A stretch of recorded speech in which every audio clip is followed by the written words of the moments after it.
Now this particular vehicle that we're driving today, this Rubicon, the minute we picked it up, already had bigger tires on it, bigger, luggier tires, strains a lot more on the components.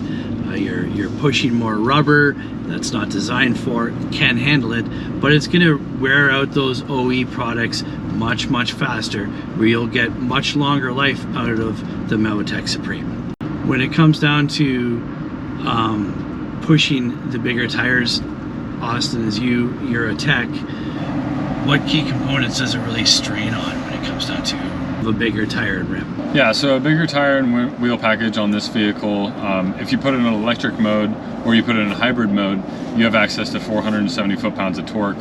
And so bigger tires increase your grip in that way. And so you're gonna put even more strain on the rear suspension, and then going into corners, you'll have more on the front as well. So, being that it's a hybrid vehicle and it is dipping into that electric motor, that's where you're gonna see that. And then also in the front end with your ball joints, and specifically Jeeps are known for the control arm bushings, the ones that run, with the sides of the car to the front axle.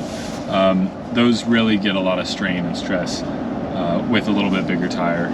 So when you purchased a Mevotech Supreme ball joint, what kind of things can one expect to find inside that ball joint?